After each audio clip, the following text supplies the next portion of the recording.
আসসালামু আলাইকুম প্রিয় সেলাই প্রেমীরা। আমি জেসমিন স্বাগত জানাচ্ছি জেসমিন হ্যান্ড এমব্রয়ডারিতে নতুন একটি সেলাই দেখার জন্য।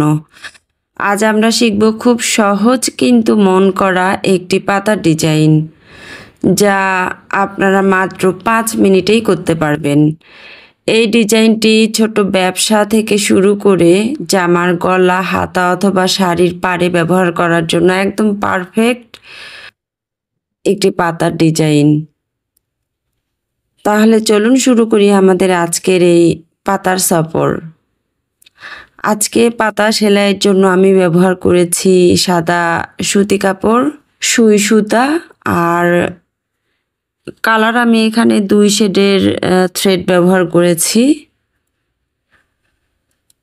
প্রথমে আমি সেলাইয়ের জন্য পাতার ছকটা এঁকে নিয়েছি, তারপরে আমি পাতার সেলাইটা শুরু করেছি।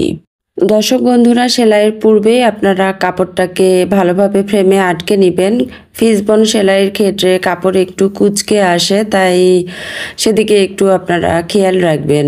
পাতা সেলাইয়ের ক্ষেত্রে ফিসবন স্টিচ একদম ক্লাসিক আর জনপ্রিয় একটা স্টিচ। প্রতিটা সেলাইয়ের মাঝে রেখা ছুঁয়ে 2 পাশে সমানভাবে বসানো হয়, ডান এবং বামে এই স্টিচটা।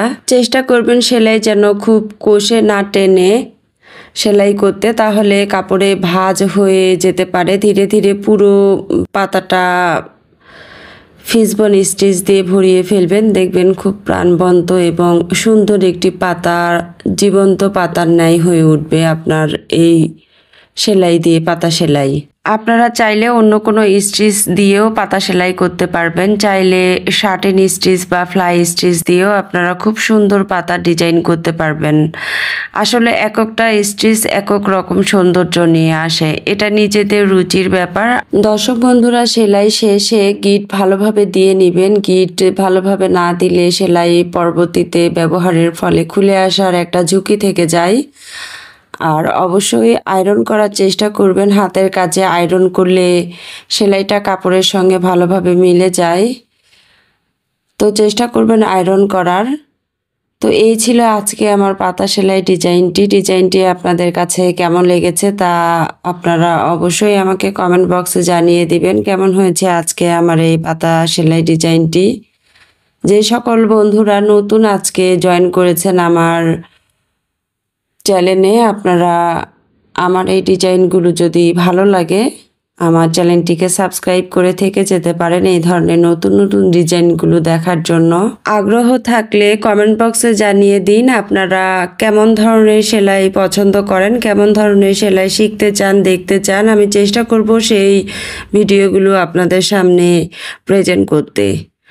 পরের পর্বে আমরা শিখব পাতার সঙ্গে মানানসই ফুলের কাজ। সেই সাথে আপনাদের কাছে আজকে আমি এখানেই বিদায় নিব। আপনাদের সাথে আমার আবারও কথা হবে পরবর্তী ফুলের ডিজাইনে। সেই পর্যন্ত সবাই ভালো থাকেন, সুস্থ থাকেন এই কামনায় আমার পরের ভিডিও দেখার অনুরোধ করে এখানেই বিদায় নিচ্ছি। আল্লাহ হাফেজ।